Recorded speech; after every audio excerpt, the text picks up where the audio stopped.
नमस्कार प्रेक्षक हो. कॉर्पोरेट ते कंट्री ह्या आपल्या पहिल्या BMMSच्या मराठी पॉडकास्टमध्ये आपलं सर्वांचं स्वागत आहे.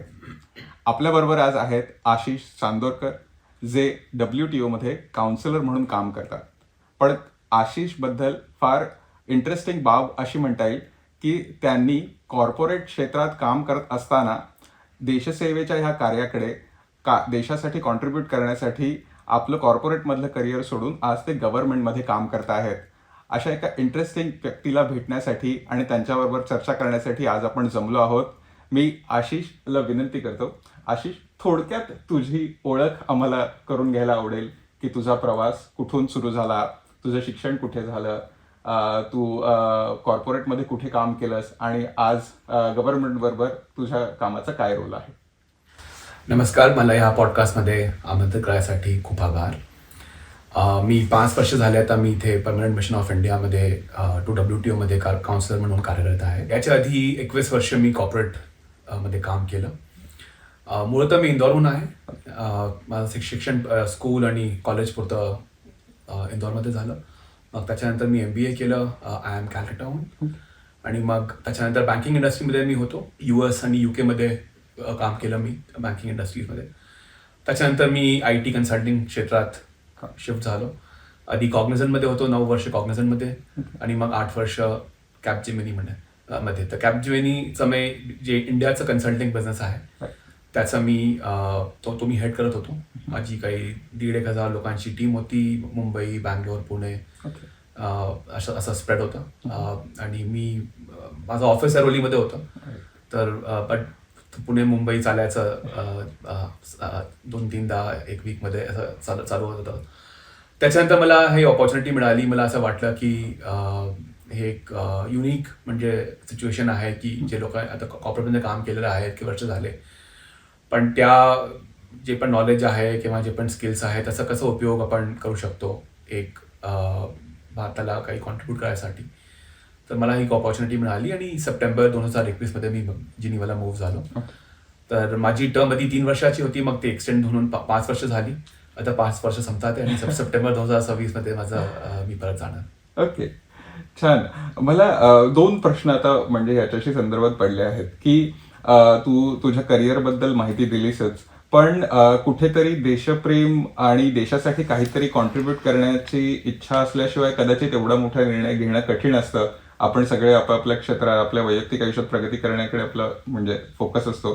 So what is that background, म्हणजे तुझं इन्स्पिरेशन हे देशासाठी काम करण्याचं काय आहे? थोडी एक बॅक स्टोरी सारखी आहे. म्हणजे मी 2013-14 पासून खूप मीडियामध्ये आर्टिकल्स लिहित होतो. आर्टिकलचा फोकस पुरतं पब्लिक पॉलिसीवरती होतं. बाहेरून तुम्ही काही पण म्हणू शकता, तुम्हाला सिस्टमचं का कळत नाही तर बाहेरून तुम्ही सजेशन्स देऊ शकता किंवा म्हणू शकता की हे छान नाही आहे, ते छान होऊ शकतं असं. तसं मी 4-5 वर्ष खूप पब्लिक पॉलिसीवरती खूप आर्टिकल्स वगैरे लिहित होतो आणि ते पब्लिश पण झाले. म्हणजे प्रकाशन म्हणजे असं डिजिटल वेबसाईट्स होते किंवा नंतर मी न्यूजपेपरसाठी पण खूप लिहिलं. मग थोडा मला महाराष्ट्र पॉलिटिक्समध्ये इंटरेस्ट आला, तर मी एक पुस्तक लिहिली होती द फडणवीस इयर्स म्हणून. 2018मध्ये ते प्रकाशित झाली होती. तर त्याच्यानंतर म्हणजे महाराष्ट्र पॉलिटिक्सचं मला थोडं जास्त ते कळलं आणि मग लोकांनी मला बोलवलं, टॉक द्या, हे म्हणजे असं इंटरॅक्ट करा पॉलिटिकल याच्यावरती. तर थोडं ते इंटरेस्ट वाढतं गेलं माझं. आणि मग त्याच्यानंतर मी जनरली इकॉनॉमी, ट्रेड, इन्फ्रास्ट्रक्चर या विषयांवरती मी खूप लिहित होतो मीडियामध्ये.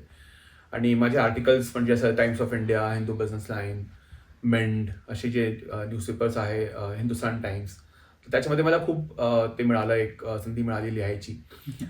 तर मग थोडं हे सिरियस होऊन गेलं 2020. आणि हा एक पॅरलल करिअर होता. म्हणजे जॉब तर चालतच होता, पण मग कोविडमध्ये कसं झालं की खूप वेळ होता, घरीच होतो, आता काही कुठे जाऊ शकत नाही.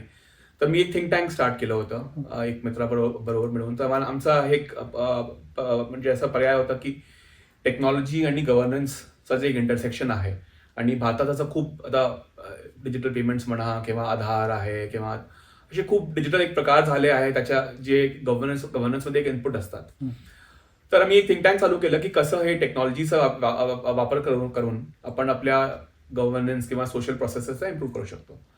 त्याच्यावरती मी खूप काम केलं. आयडिया वॉज की जे लोक जे नवीन बिझनेसेस डेव्हलप होतात, ते डिजिटल बिझनेसेस, त्यांना काही इतकं पॉलिसीचं कळत नव्हतं, म्हणजे त्यांना इतकं समजत नाही. तर तुम्ही जे ओल्ड इंडस्ट्री आहे, म्हणजे जे मुंबईची इंडस्ट्री आहे किंवा दिल्लीची इंडस्ट्री आहे, त्या लोकांना खूप ऍक्सेस असते दिल्लीचं किंवा मुंबईचं, कारण की त्यांचं तेच एक काम आहे आणि आता 100, 150, 200 वर्षापासून फॅमिली बिझनेसेस आहे. त्यांना कळत असतं की कसं मशीन ट्रॅक करायचं, कसं म्हणजे आपलं जे मत आहे ते कसं मांडवायचं या शहरात.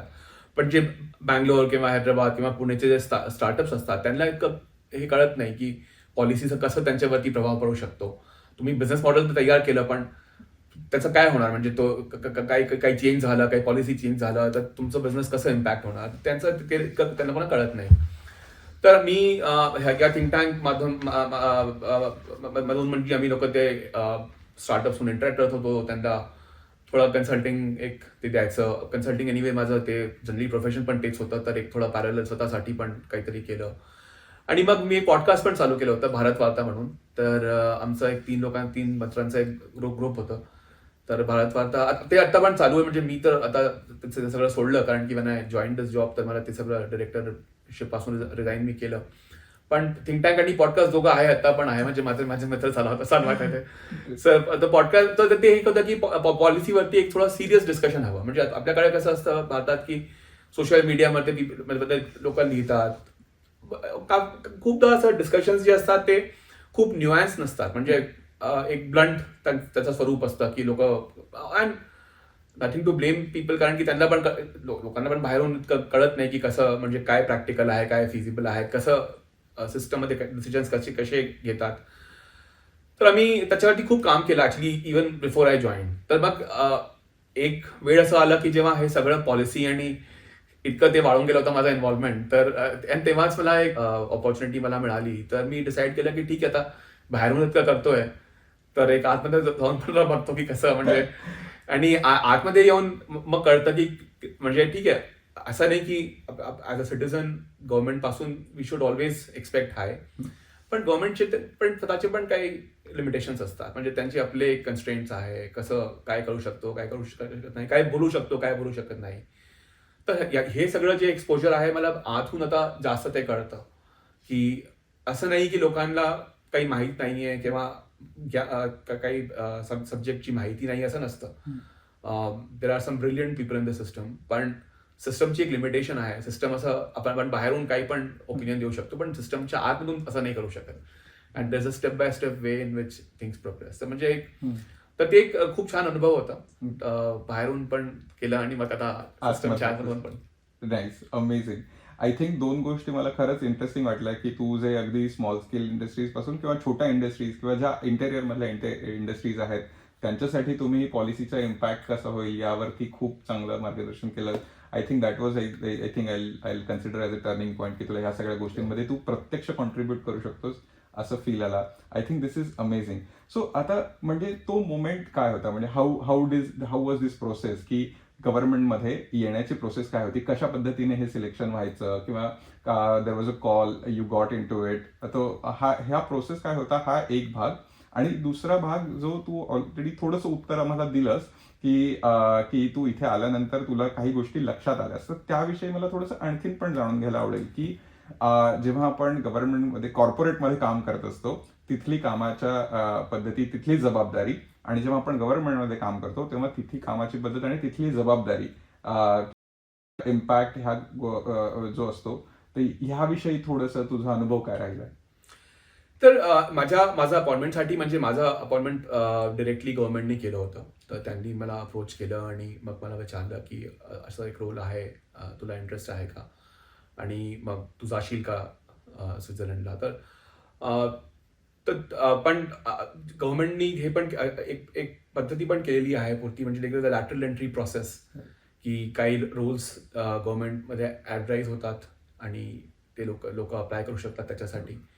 तर 2019 मध्ये असे काही 30-35 रोल गव्हर्नमेंटने काढले होते. जेव्हा ज्याच्यामध्ये लोकांनी अप्लाय केला, टिपिकली म्हणजे 2 किंवा 3 इंटरव्ह्यू वगैरे होतात.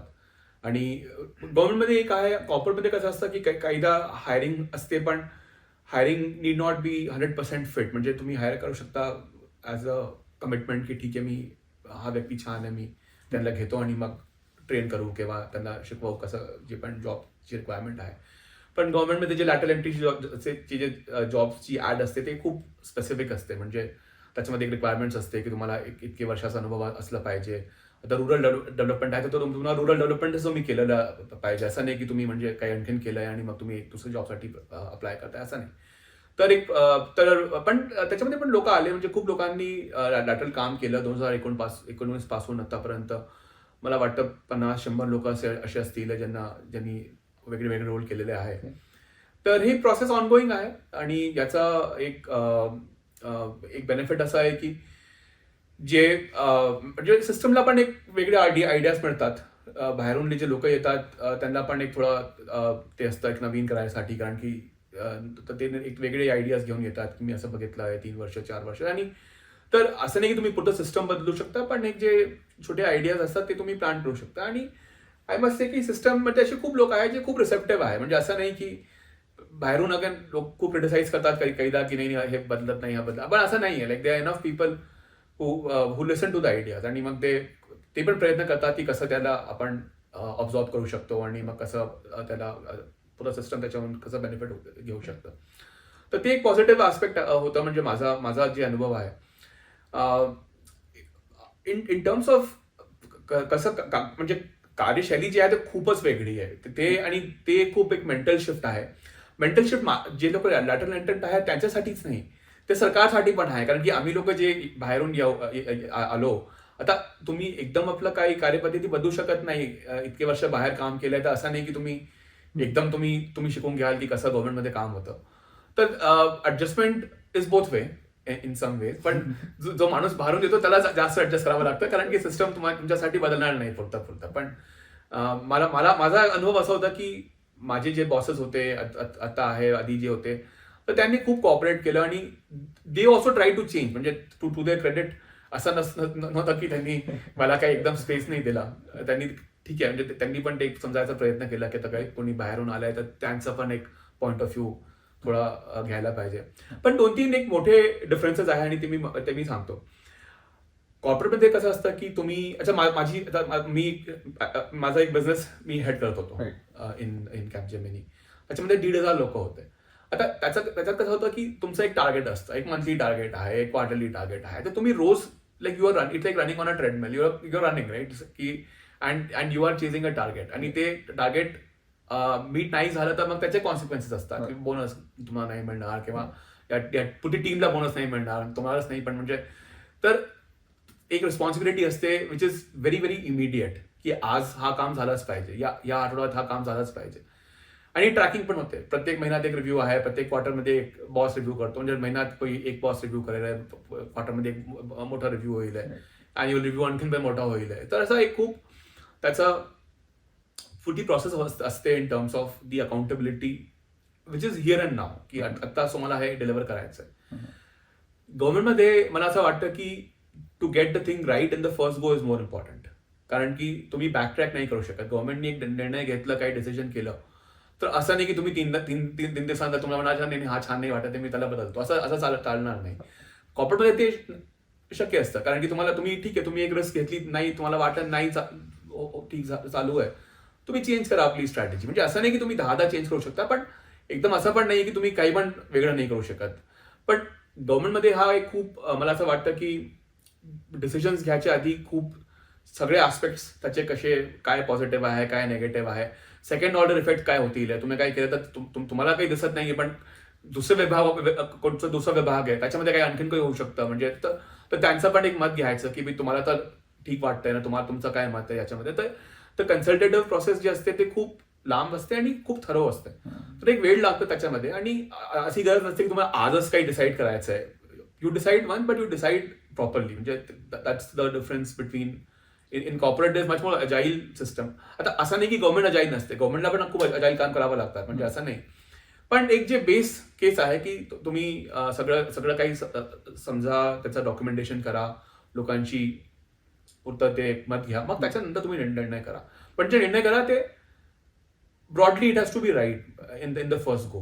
कारण की तुम्हाला खूप जास्त ते वेळ नाही मिळणार त्याला चेंज करायसाठी. तर हा खूप मोठा माइंडसेट शिफ्ट आहे. कारण की जे पण कॉर्पोरेटहून येतात आणि खूप स्पेशली जे लोक जे जे बिझनेस रन करतात कॉर्पोरेटमध्ये त्यांना हे खूप वेगळं वाटतं.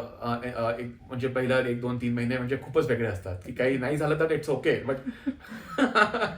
But but you have to make sure की काही nothing should go wrong because of your decision. Right. So I think खूपच इंटरेस्टिंग पर्स्पेक्टिव्ह आहे हा की म्हणजे यू थिंक अबाउट एक्झिक्युशन, म्हणजे corporates basically think about execution आणि impact basically they measure. Government basically I think thinks about impact first, what impact it will happen, आणि then basically backtrack their processes to execution. Absolutely. कॉर्पोरेटमध्ये असं असतं की एक strategy तुम्ही बनवता 1 वर्षासाठी. लोक वर्षामध्ये एकदा दोनदा कधी एक मीटिंग, ब्रॉड काही मॅनेजमेंट मीटिंग असेल, तुम्ही एक स्ट्रॅटेजी बनवायला, पण most of the year the focus is implementation, execution. आणि ठीक आहे, तुम्ही स्ट्रॅटेजी बदलू शकता, असं नाही की तुम्ही बदलायचं ते नाहीये, पण एक्झिक्युशन वरतीच फोकस असतं की म्हणजे ते तुम्हाला तुमचा टार्गेट आहे, तुम्हाला हे करायचं या वर्षामध्ये. सरकारमध्ये इम्पॅक्ट आणि ऑल्सो स्ट्रॅटेजी इटसेल्फ, म्हणजे स्ट्रॅटेजी खूप महत्वाची आहे, कारण की हा स्ट्रॅटेजी जी आहे ते पूर्ण देशाला त्याच्यावर इम्पॅक्ट करते. तो you cannot get a strategy wrong in the government. तर ते खूप एक वेगळं म्हणजे वेगळे एक अनुभव होता माझा. नाही, खूपच interesting. I think I am fascinated with this की अशा प्रकारचा अनुभव घ्यायला मिळणं. कारण की युजली जे गव्हर्नमेंटमध्ये काम करतात ते आयुष्यभर गव्हर्नमेंटमध्ये काम करतात, so they can mould themselves into that role. आणि जे प्रायव्हेटमध्ये करतात ते ऑब्व्हियसली. आणि तुला हे दोन्हीचं एक्सपोजर आय थिंक मिळालं ह्या सर्व्हिसमुळे. फारच इंटरेस्टिंग जर्नी आहे. म्हणजे मला असं वाटतं की तुझा हा जो अनुभव आहे तो फार कमी लोकांना असं एक्सपोजर मिळतं की you work in the corporate आणि you work in the government as well, आणि दोन्ही बाजू बघायला मिळतात. आता तू गेले 5 वर्ष या रोलमध्ये काम करतो आहेस. सो तुझ्या दृष्टीने what are the key contributions you have manage to make, किंवा तुला आठवणीत राहिलेल्या असे तुझे अचिव्हमेंट्स किंवा रिमार्केबल अशा गोष्टी आपल्याला काय शेअर करता येतील? 3-4 आयटम्स आहेत जिथे मी हायलाईट करतो. मी एक पुस्तक लिहिली इथे स्वित्झर्लंडला येऊन 2022 मध्ये. मी एक पुस्तक लिहिली होती कॉल्ड ब्रेविंग अ व्हायरल स्टॉर्म, इंडियाज कोविड-19 वॅक्सिन जर्नी, वॅक्सिन स्टोरी. तर ही पुस्तक म्हणजे कोविडच्या नंतरच मी इथे आलो होतो. कोविड संपलं जुलै 2021 मध्ये, त्याच्यानंतरच मी इथे आलो. मग माझा एक मित्र होता सूरज सुधीर म्हणून. तर मला असं वाटलं की इतकं आपण क्रिटिसिझम होतं सिस्टममध्ये की हे नाही झालं, ते नाही झालं. आणि of course it was a bad time, every country suffered. आणि आपली स्केल अशी आहे की all numbers always look bad, कारण की इतके पॉप्युलेशन आहे आणि कॉम्प्लेक्सिटी पण खूप आहे देशात, किंवा जॉग्राफिकल म्हणा किंवा रिजनल म्हणा, खूपच वेगळं वेगळं ते असतं. तर आम्ही विचार केला की ठीक आहे, जे पॉझिटिव्ह आस्पेक्ट आहे त्याच्यावरती पण फोकस करायला पाहिजे. तर मी एक पुस्तक लिहितो त्याच्यावरती. तर 2022 मध्ये आम्ही पुढचं 1 वर्ष ती पुस्तक लिहिली. सूरज म्हणजे कॅलिफोर्नियामध्ये आहे, तर रिमोटलीच, म्हणजे असं काही जे कोलॅबरेशन होतं ते रिमोटच होतं. पण आम्ही तो वर्ष पुरतं स्पेंड केला या पुस्तकासाठी. मग 2023 मध्ये जानेवारीमध्ये ती पुस्तक रिलीज झाली. आणि तेव्हा जे हेल्थ मिनिस्टर होते मनसुख मांडवियाजी, तर त्यांनी ते पुस्तक दिल्लीमध्ये रिलीज केली होती. मला पंतप्रधानांना पण भेटायचा त्याच्यामध्ये एक अवसर मिळाला. त्यांना मी पुस्तक भेट केली होती जानेवारी 2023 मध्ये. तर तो एक छान अनुभव होता, कारण की सिस्टममध्ये आणि कारण की सिस्टममध्ये होतो, तर मला सिस्टमचे पण कन्स्ट्रेंट्स कळले. आणि एक आतमधून it was easy to talk to people. म्हणजे जे हेल्थ मिनिस्ट्रीमध्ये लोक होते त्यांना जे प्रॅक्टिकल त्यांचे जे प्रॉब्लेम्स होते मला ते कळले की कसं, म्हणजे त्यांनी हा डिसिजन कसं घेतला. आता वॅक्सिन अप्रूव्ह करायची, तर त्याचं काय प्रोसेस होतं, काय त्याच्यामध्ये अपसाईड्स होते, डाऊनसाईड्स होते, तर ते पुरतं मला छानपैकी कळलं सिस्टमच्या आतमधून. तर मी त्याचं ते पुरतं यूज केलं. आणि मग हे पुस्तक म्हणजे, आणि त्याच्यानंतर कसं झालं की मी स्वतःच खूप कॉपीज त्यांची पुस्तकाची इथे आणली आणि इथे लोकांना मी गिफ्ट केले. कारण की लोकांना पण कळायला पाहिजे की नेगेटिव्ह कव्हरेज वगैरे मीडिया वगैरे असतं. म्हणजे असं खूप होतं साठी कोविडच्या काळात, तर खूपच नेगेटिव्ह कव्हरेज इंडियाचं झालं. तर पण पॉझिटिव्ह पण एक असलं पाहिजे. तर मी इथे खूप देशांच्या लोकांना, करीब म्हणजे मी आय थिंक 100-150 देशांच्या लोकांना मी इथे पुस्तक दिली की तुम्ही हा आमचा अनुभव आहे किंवा हा आमचा पॉइंट ऑफ व्ह्यू आहे, तर तुम्ही हे पण वाचा. म्हणजे so that was a good thing. कारण की एक इथे राहायचं एक ते फायदा मला असं मिळाला की लोकांचा ऍक्सेस आहे रोजच मी भेटतो आता डेलिगेटचा बाकीचे देशाचे लोक आहे. तर हा एक होतं एक आयटम हा होता. दुसरं म्हणजे कसं की आता भारतात आता खूप चेंजेस झालेले आहेत. डिजिटल म्हणा किंवा आपण जे करतो पर्यावरणासाठी काय करतो. तर ते जे ते इनिशिएटिव्ह आहे त्यांना कसं इथे जिनिव्हामध्ये लोकांच्या समोर प्रस्तुत करायचं, कसं त्यांना कळवायचं की आम्ही हे सगळं पण चालू आहे. तर मी खूप फोकस केलं 5 वर्षात की जितके पण इव्हेंट्स WTO मध्ये होतात किंवा WTOचे स्वतःचे पण इव्हेंट्स असतात किंवा मेंबर्स म्हणून आपण पण आपले इव्हेंट्स करू शकतो. तर ते आयोजन त्याचं कसं करायचं. तर मी 5 वर्षात मला वाटतं की मी 20-25 इव्हेंट्स इथे ऑर्गनाईज केले म्हणजे माझ्या इनिशिएटिव्ह होऊन. ऑफकोर्स मिशनचं पुढचं सपोर्ट असतं आणि त्याचं प्रोसेस ऑफ ऑर्गनायझेशन. पण मी ते इनिशिएटिव्ह घेतलं की कसं लोकांना बोलायला आमंत्रित करायचं फ्रॉम दिल्ली. ते लोक काय करतात ते त्यांचं काय जे पण आता वैश्विक आता समस्या जे पण आहे त्याच्यामध्ये कसं आपलं काय मत आहे, आपण त्यांना कसं डील करतो आहे. तर त्याच्यामध्ये मी खूप ते काम केलं. दुसरं मी पण इथे खूप इव्हेंटमध्ये जाऊन बोलतो. तर एक असं होऊन गेलंय की आता खूप खूप जे थिंक टँक्स असतात किंवा एनजीओ असतात ते मला बोलवतात इथे बोलायसाठी की तुमचं काय म्हणजे विकसनशील देश जे आहे त्यांचं काय मत आहे, इंडियाचं काय मत आहे.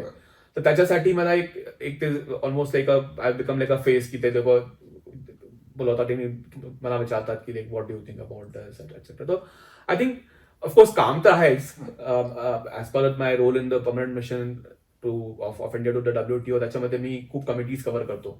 तर कमिटीमध्ये तर काम चालतच असतं. पण मला असं वाटतं की ते काम तर महत्वाचं आहेच. पण भारतमध्ये इतकं जे बदलाव झालेला आहे आणि आपण ते बघतो की इतकं एक पॉझिटिव्ह मोमेंटम आहे. तर त्याची जी स्टोरी आहे ती कशी जिनिव्हामध्ये लोकांना कळवलं पाहिजे. तर त्याच्यावरती मी खूप काम केलं. राईट.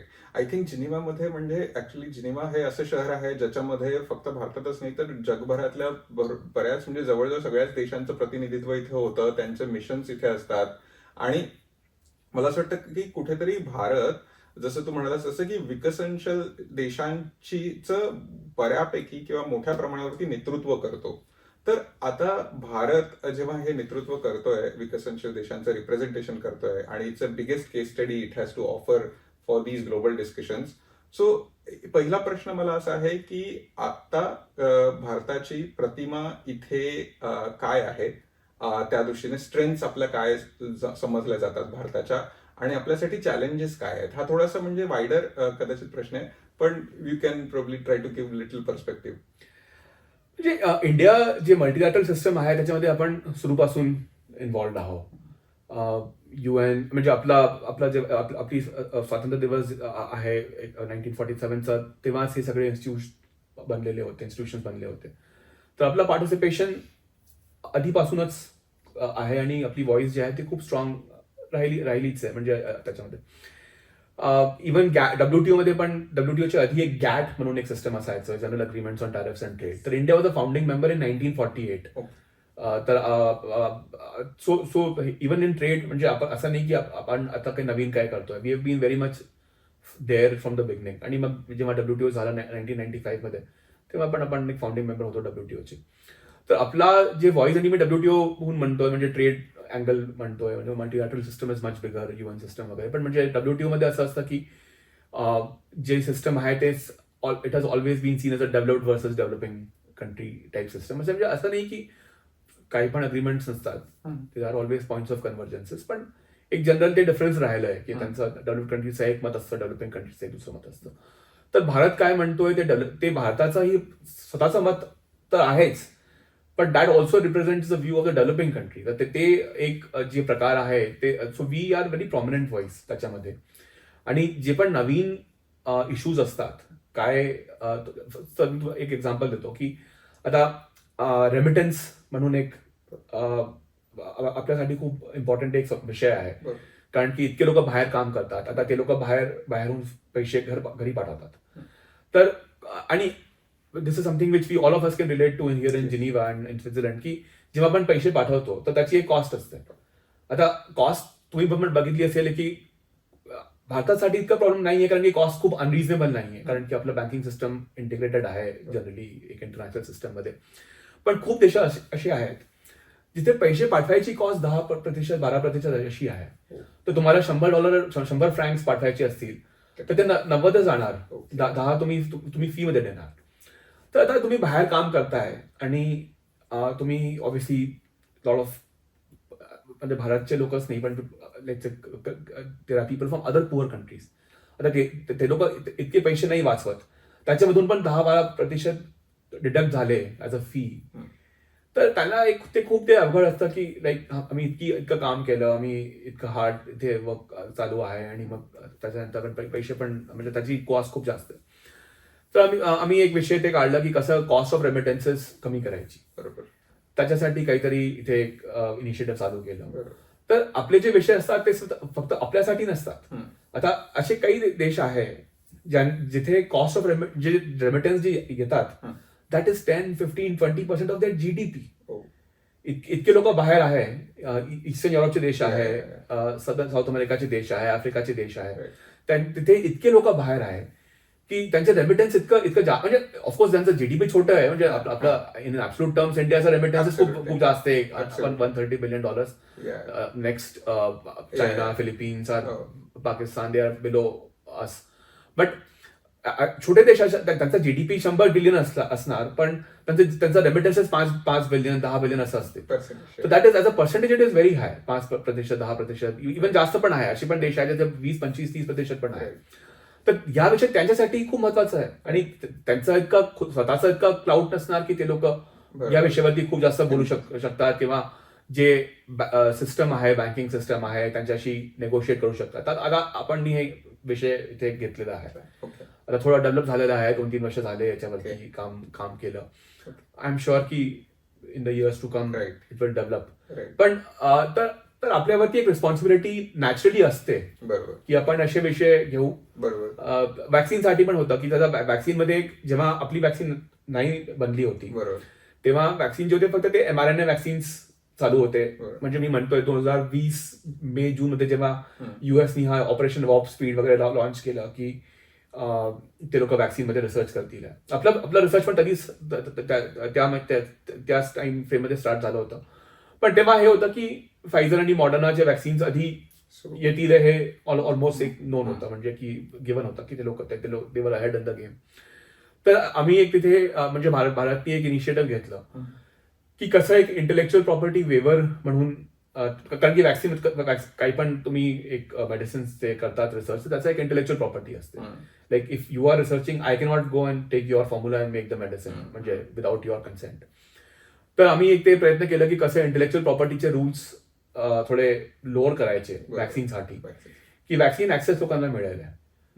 कारण की आणि ते तसं नाही की भारताला मिळेल किंवा म्हणजे पुढच्या जगाला मिळेल असं काही रूल्स करायचे.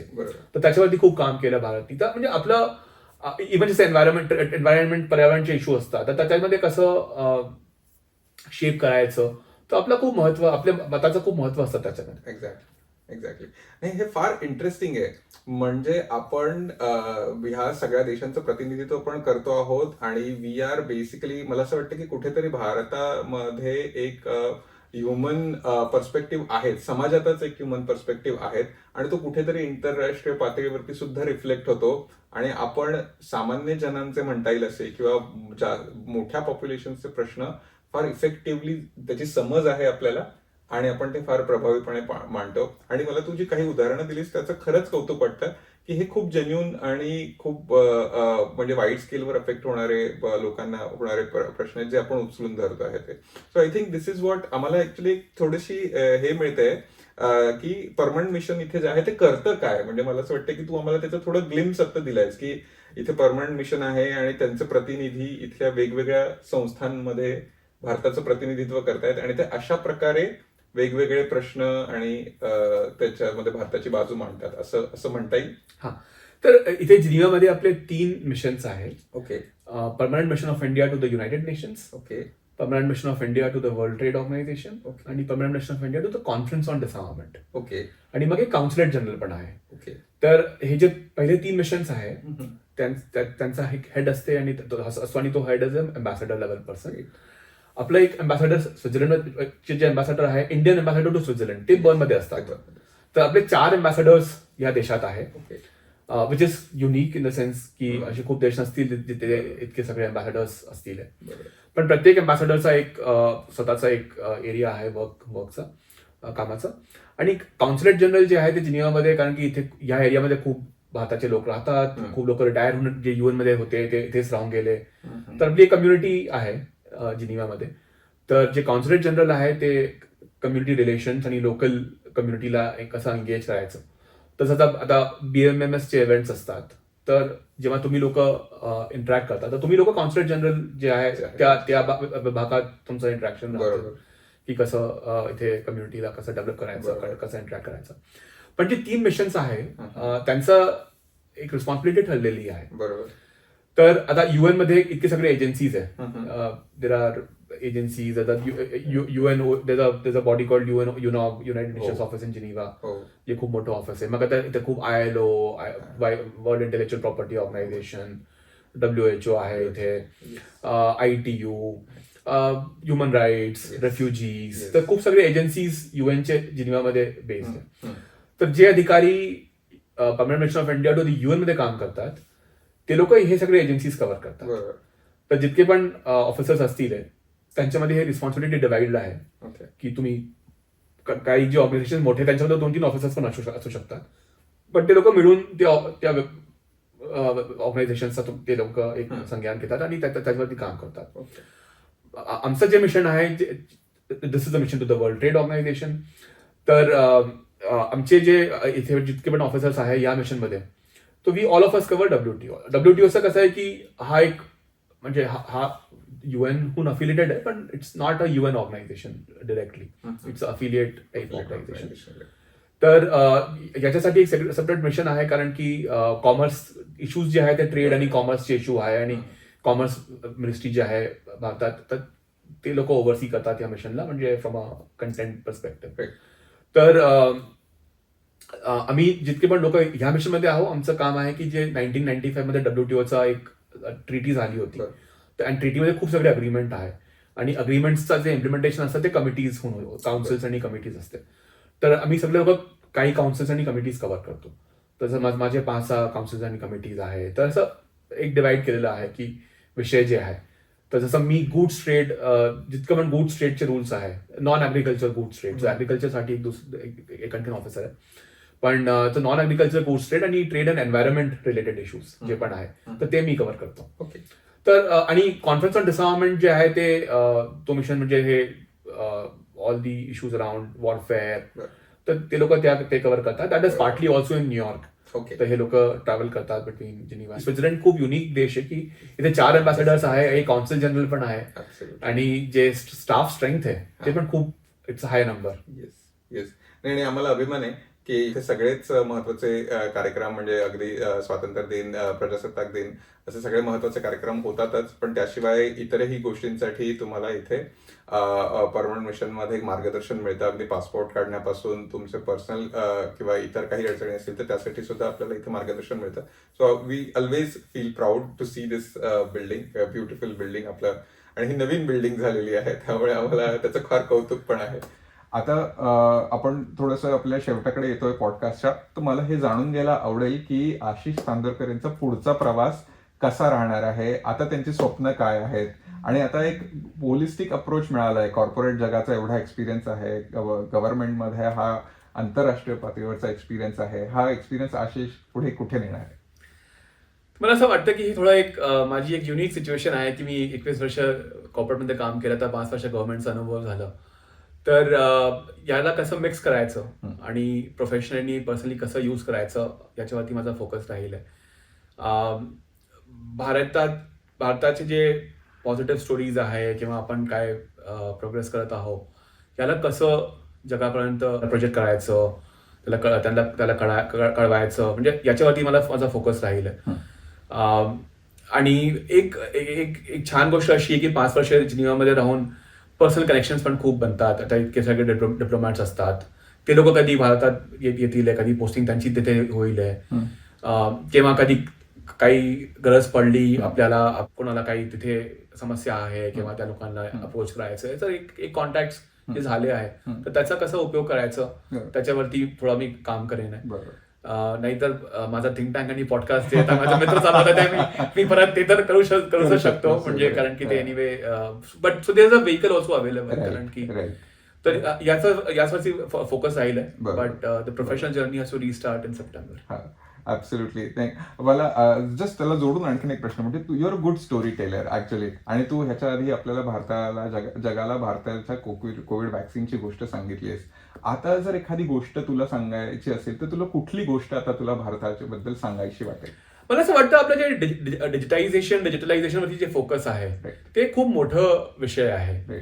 कारण की जितकं सोसायटीमध्ये एक ऑटोमेशनचं ते एक पेनिट्रेशन वगैरे झालेलं आहे, म्हणजे एक मी तुम्हाला सांगतो आता पुणेमध्ये मला आठवत आहे की 2008, 9, 10 पर्यंत पण 20चा बिल भरायसाठी तुम्हाला क्यू मध्ये लागायचं होतं. म्हणजे मला आठवतं की माझ्या घराच्या मागेच एक सेंटर होतं, तर मी तिथे जावं लागायचं प्रत्येक महिन्यात, आणि तिथे तुम्ही अर्धा तास 1 तास तुम्हाला लागायचं, कारण की लोक असतात किंवा लंच झालं हे ते. तर म्हणजे तर एक ऑफिस सोडून तुम्हाला 20चा बिल जायचं, कारण की अदरवाइज विल डिस्कनेक्ट. तर these are simple things. म्हणजे we don't always give importance की अरे ठीक आहे, हा तर नॅचरल प्रोसेस आहे की तुम्ही ऑनलाईन बिल भरू शकता. तर हा एक खूप छोटा एक्झाम्पल आहे, पण म्हणजे मला असं वाटतं की एक डिजिटलचं जे इंटिग्रेशन झालेलं आहे सोसायटीमध्ये ते it is a very high level, आणि the penetration at such a level की जे लोक खूप असे शिकलेले पण नाहीये किंवा त्यांचे जॉब्स जे आहे ते नॉर्मल जॉब्स आहेत, ब्लू कलर जॉब्स आहे, पण त्या लोकांना पण खूप कळतं की कसं टेक्नॉलॉजीचा वापर करून आपण काही मोठं काही करू शकतो किंवा आपल्या पर्सनल लाईफमध्ये कसं प्रोडक्टिव्हिटी गेन्स तुम्ही करू शकता. तर मला असं वाटतं की हा एक विषय असा आहे की बाकी देशात मला काही असं वाटतं की इतकं ते नाहीये, म्हणजे इतकं सोपं नसतं to find things on internet किंवा गेट थिंग्स डन डिजिटली. तर कसं ह्या विषयाला पुढे आपण घेऊ शकतो, आणि खूप देश असे आहे स्पेशली जे विकसनशील देश आहे जे आपल्या स्टोरीला कॉपी करू शकतात, म्हणजे ऑर इन्स्पायर, कॉपी नाही पण केलं पण इन्स्पायर होऊ शकतात. त्यांचं एक वेगळं मॉडेल असेल पण ते आपलं मॉडेल बनवू शकतात. हे बघितलं तर मला ह्या विषयावरती थोडं काम करायचं ते एक काही स्वप्न आहे, पण बघतो कसं. तुझ्या म्हणजे आम्हाला ही गोष्ट नक्कीच वाचायला आवडेल, आणि खरं तू म्हणतोस अगदी खरं आहे, कारण की आता मी काही देशांमध्ये फिरतो तेव्हा मला जाणवतं की भारताने खरंच गेल्या 2 दशकांमध्ये अगदी म्हणजे डिजिटलायझेशन मध्ये it's like a revolutionary jump घेतली आहे, आणि खरंच ही गोष्ट करायला म्हणजे जगाला सांगण्याची गरज आहे. आणि तुझ्यापेक्षा चांगला व्यक्ती यासाठी कोण असू शकतो की ज्याने आता हे जग सगळं जवळून पाहिलेलं आहे. सो धन्यवाद, थँक्यू आशिष, खूप खूप धन्यवाद तुला, आणि तुझ्या पुढच्या प्रवासासाठी आमच्या सगळ्या श्रोत्यांकडून तुला खूप खूप शुभेच्छा. आपण पुन्हा कधीतरी असंच आमच्या प्लॅटफॉर्मवरती भेटू अशी मी अपेक्षा करतो. डेफिनेटली. थँक्यू.